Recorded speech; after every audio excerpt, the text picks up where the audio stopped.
Yeah, go ahead and lie down.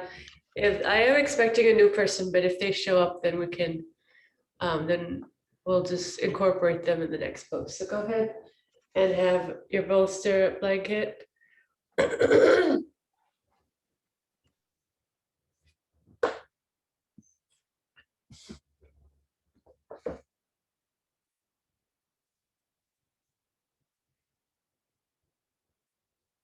Yeah.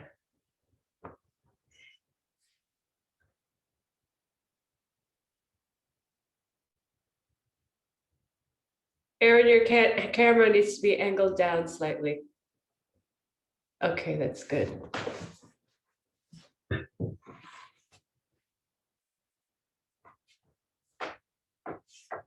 All right. So settle into your Shavasana.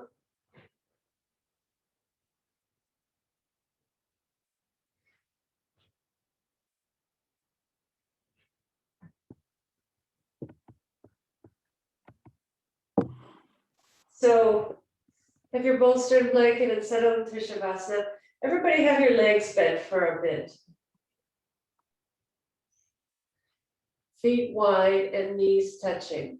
On your bolster, blanket for your head. All right. So then with your legs bent, scoop the buttocks under, lengthen the buttocks away from the back waist. And rest your hands on your abdomen. So with your hands resting on your abdomen, make sure the abdomen is soft. If the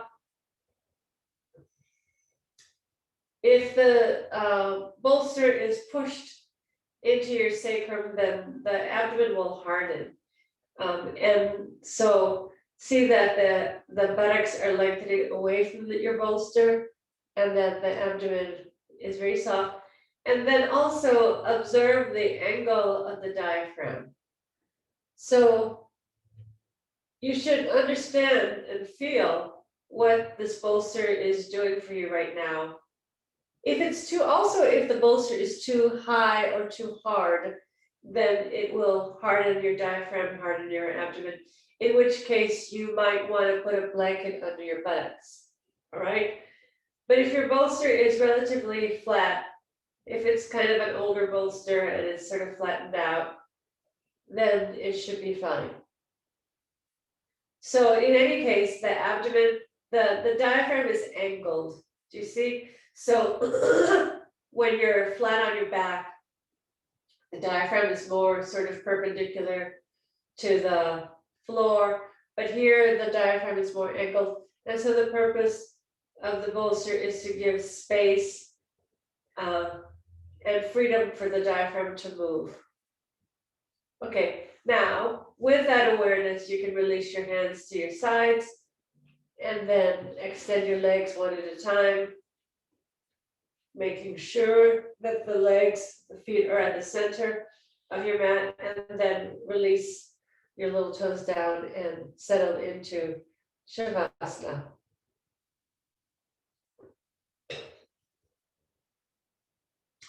So completely rest now.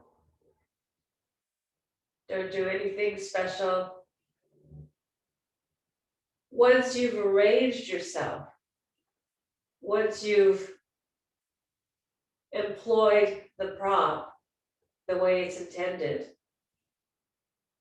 then you can relax your effort, you can release your effort and let the prop take over, so to speak. So the prop, we already talked about what it's doing for your abdomen and diaphragm, but now it's also lifting the spine, expanding the chest box, supporting the heart and lungs. In addition, the blanket under your head is supporting the neck and back of the skull so that the forehead is higher than the chin. The eyes can descend into the chest cavity. and the chest and chin move closer together. So we have the suggestion of Jalandhara Bandha here. We're not actually practicing Jalandhara Bandha here, but we have the suggestion. We have the pre shadowing. We have the implication of Jalandhara Bandha on its way. Foreshadowing, that's what the word is. Couldn't remember the word for a second there. So if the foreshadowing of Jalandhara Bandha, let the jaw soften, hinge of the jaw soft. Feel as if the root of the tongue is getting wider. You can touch the tip of the tongue to the upper palate behind the front teeth. But the root of the tongue, wide and soft.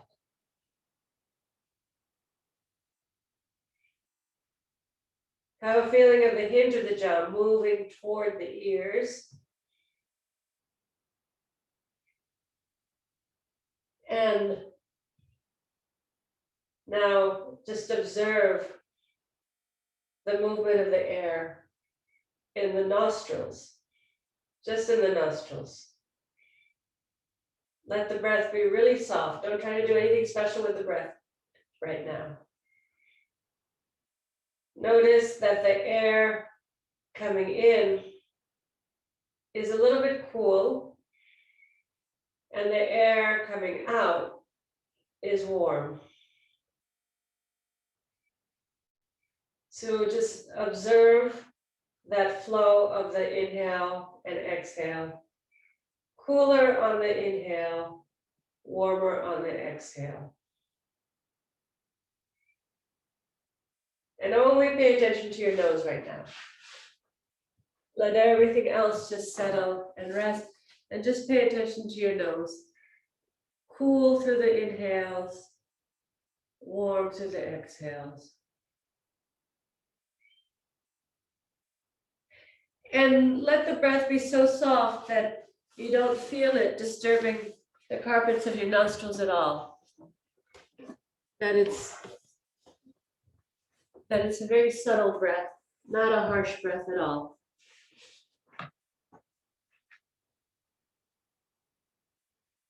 Keep lengthening the back of the neck. Resist the temptation to lift your chin. Often on the inhales, we want to lift the head slightly. There's like a slight bob of the head, but don't let that happen. Lengthen the back of the skull so that the senses continue to turn inward, so that the senses are not being pushed up into the frontal brain.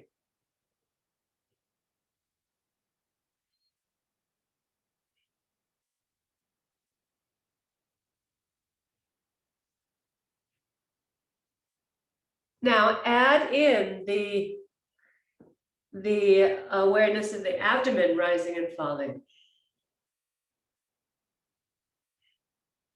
So you can feel the air moving through the nostrils, very gently, very softly. And now notice the participation of the abdomen. Don't try to move the abdomen. Just notice that it participates in the movement of the breath. Rising as you inhale and falling as you exhale. It just happens on its own.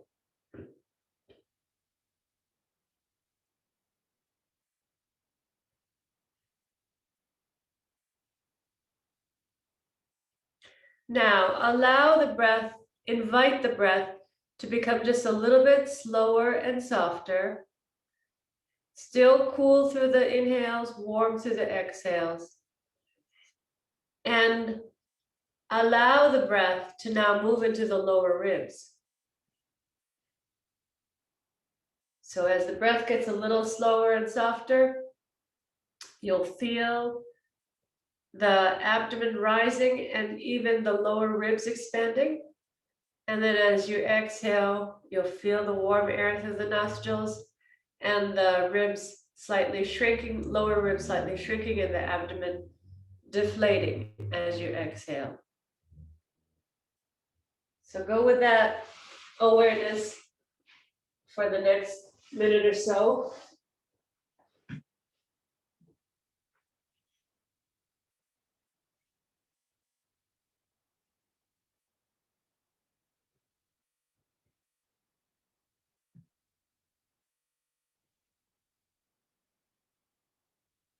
And as you continue with this mildly slower, softer breath, now you'll feel the breath naturally moving into the middle ribs as you inhale.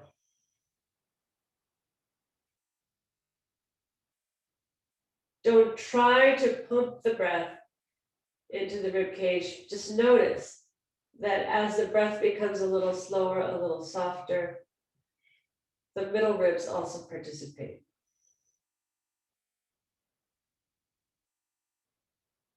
So I've been really thinking about the breath as a low breath. Rather than thinking of it as a deep breath, I'm thinking of it as a low breath. So feel how low the breath is in that bottom rib, middle rib region. It's easy to fill the upper lungs. It's harder to activate and employ and fully use the lower lungs. So now as the breath gets slower and softer, you'll feel the movement of the upper ribs and chest also. Don't lose the awareness of the cool inhales, warm exhales as the breath gets slower and softer and lower. Slow, soft, and low. But of course, as the breath gets slower, softer, and lower, then the upper chest will also participate. But don't make it about the upper chest. Make it about the even expansion of the rib cage, and especially the lower ribs, the bottom lung region.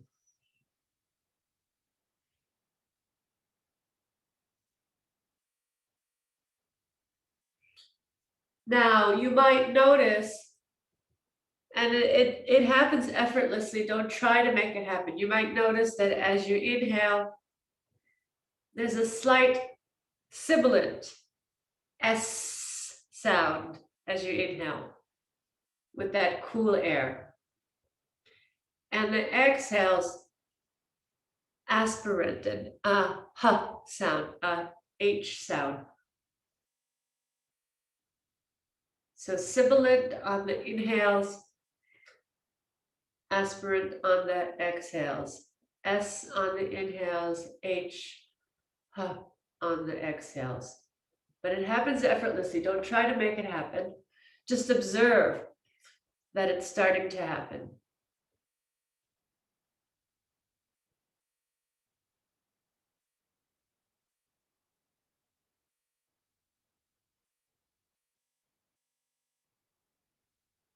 So remember, we started with the awareness of the nose, and then the awareness of the abdomen, and then the awareness of the lower ribs, and then the middle ribs, upper ribs, and chest. So now you should feel all of that expanding as you inhale, and then all of that receding as you exhale. One more thing. As you inhale, draw the uppermost vertebrae of the thoracic spine inward. So think of T1, 2, 3, moving slightly away from the pillow and bolster as you inhale. And then keep them in as you exhale. So now it's like a slight boost of the upper spine.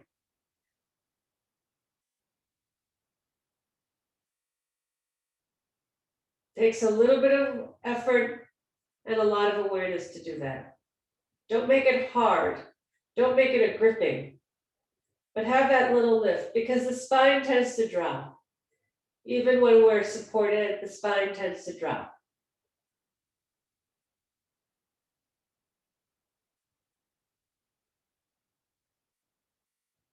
So just below the nape of the neck, those uppermost thoracic vertebrae,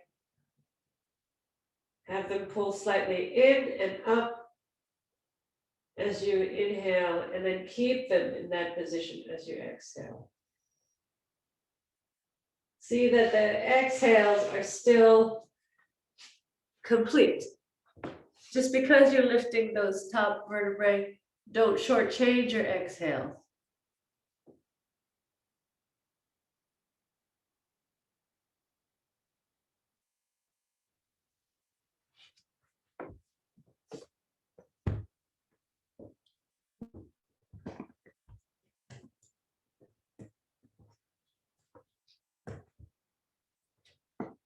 Take 3 more breaths like this.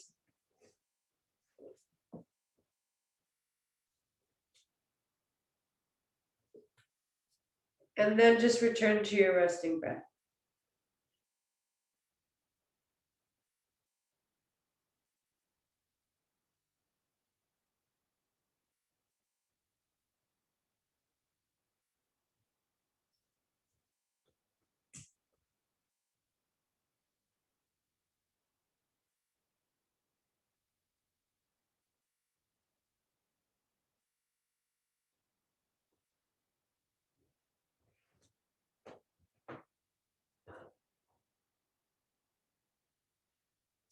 After you've returned to your resting breath, bring your hands to rest on your abdomen.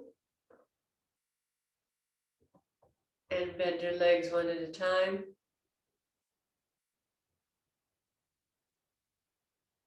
I love how the cat always finds the right spot. Such an intelligent yoga cat. Okay, and then roll to your side and take your time sitting up.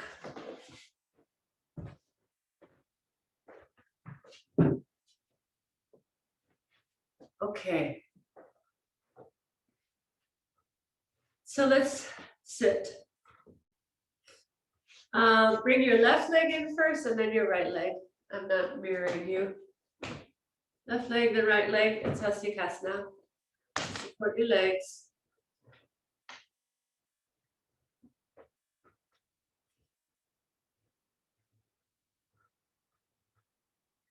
And then if you want to have a blanket for your lap, you're welcome to, okay?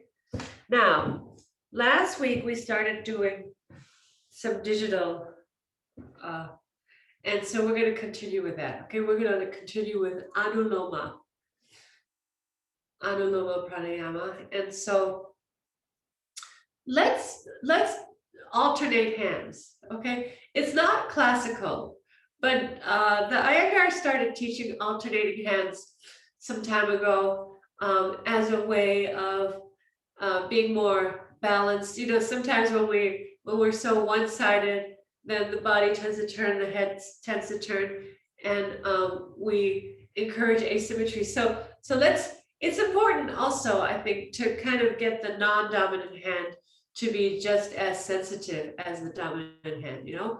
So just to recap what we're gonna do. So Anuloma, we'll take so soft inhale and then control the exhales digitally, all right? And we're gonna do both nostrils again. We did that last week. We're gonna continue to do with both nostrils.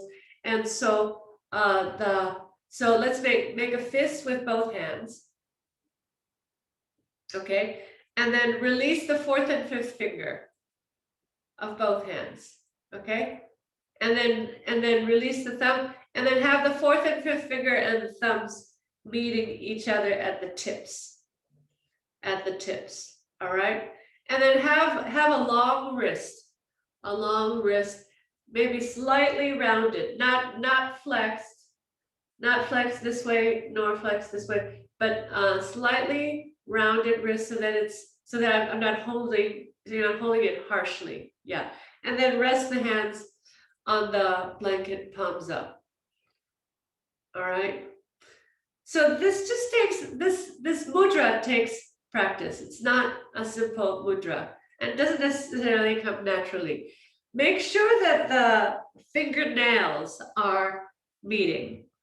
So when you look at your hands, all 3 fingernails, it's like they're having a little Zoom meeting there. Okay, so it's not the finger pads. It's not the thick part of the finger, it's like the fingertips, and the 3 fingernails should be touching, actually, with a little bit of a gap between the 4th and 5th finger knuckles. All right. So, oh, glasses off. Sorry. So now what we'll do, I'll just tell you so that there's no confusion once we start. So you'll take a slow soft exhale, and then you'll take a deeper exhale, and then a slow soft inhale, slow soft exhale to prepare. And then you'll take a slow soft inhale, take the right hand up, and then slow, very soft, very slow exhale with the nostrils partially closed. All right. Then you'll bring your right hand down, and then take another resting breath. And then you'll take a slow soft inhale, take the left hand up, and then exhale through partially closed nostrils with your left hand. The head will be down, and then the head comes down. Take another interim breath, and then right hand, left hand. Okay? So I'll talk you through the first few cycles, and then if it's going well, then you will proceed at your own pace. All right, so from here, outer elbows down and back. As you lengthen the elbows down, draw the spine from back to front. And do you remember what I said about T1, 2, 3, the very top vertebrae, just below the nape of the neck? It corresponds with the pit of the throat. Those vertebrae often drop, and then our shoulders round because of the weight of the head, Jala Dharmanda and such. Inhale, exhale, head down. Lift that chest, roll the shoulders back, draw the spine, T, 1, 2, 3, up, and so that the top of the sternum, can you feel the top of the sternum coming up and forward? Elbows down. Okay, now just take a preparatory breath. Slow, soft inhale, and then a slow, soft exhale.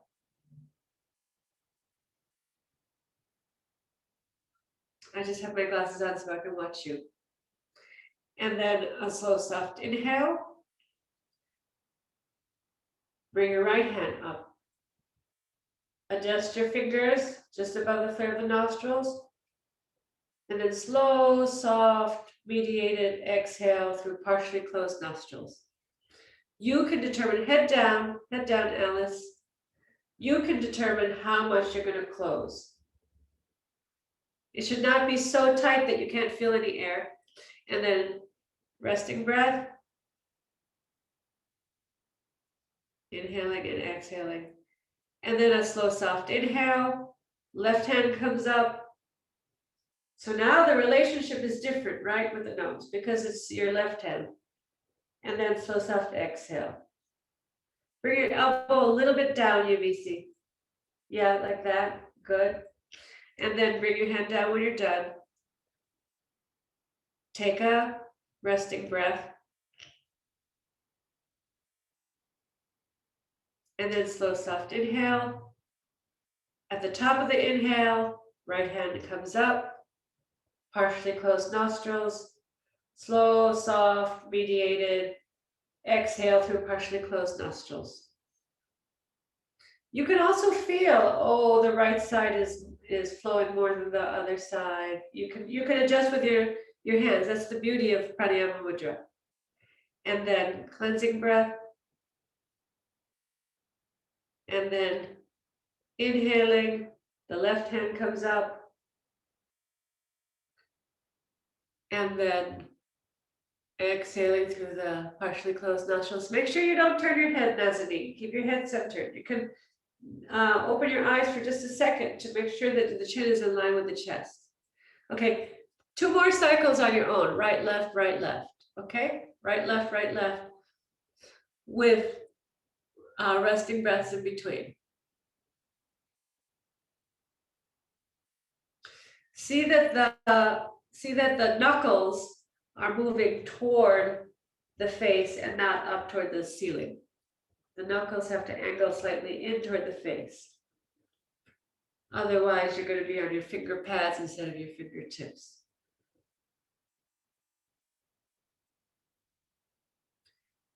Re-engage T2, 3, 4, T1, 2, 3, so that the top of the sternum remains alert.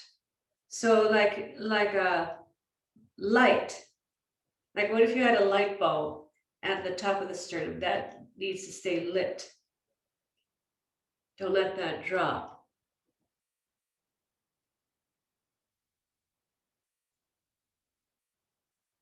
After you've finished your 2 final cycles, then you can turn your palms down onto your blanket and with your eyes closed, bring your head up. After you're done, take your time.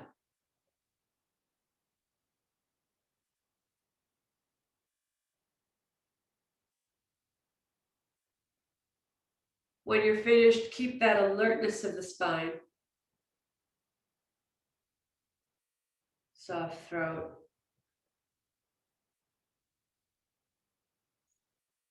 Soft temples.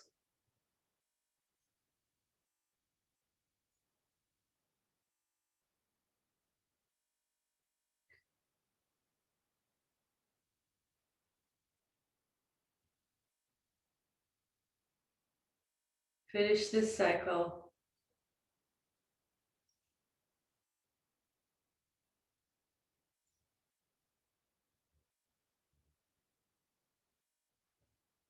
And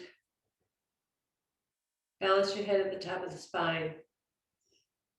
Return to the awareness of the cool air coming in, the warm air leaving your nostrils. All right. Extend your legs straight. So starting in June, we'll do an optional 15 minutes extra. All right, starting in June. Yeah, today we're sticking to the half hour.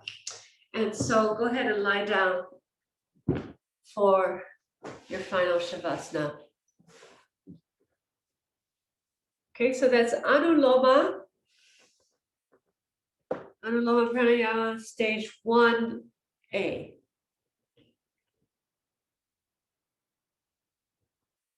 So hopefully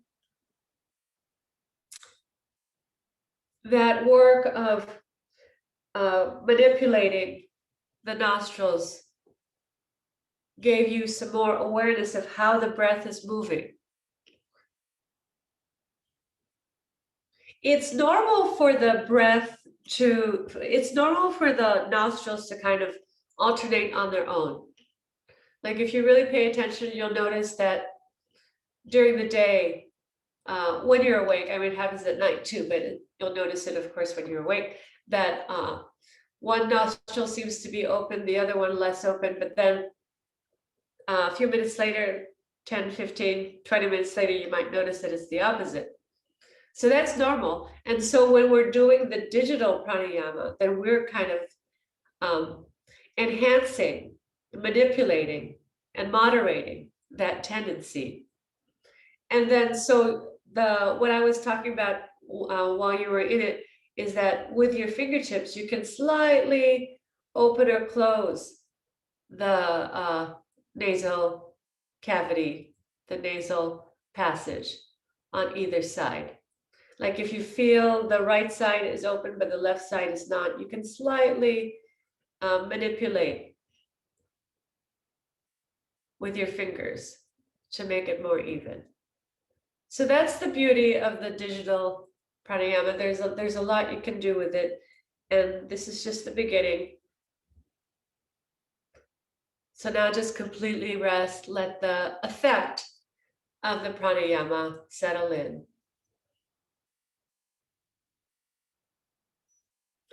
And let the breath be very soft. Once again, come to the awareness of the cool inhales the warm exhales. And even maybe can you feel the inhales along the inner septum and then the exhales along the outer septum. Like kind of like a narrow inhale and like a wider exhale. And imagine that the exhales are warming your entire body.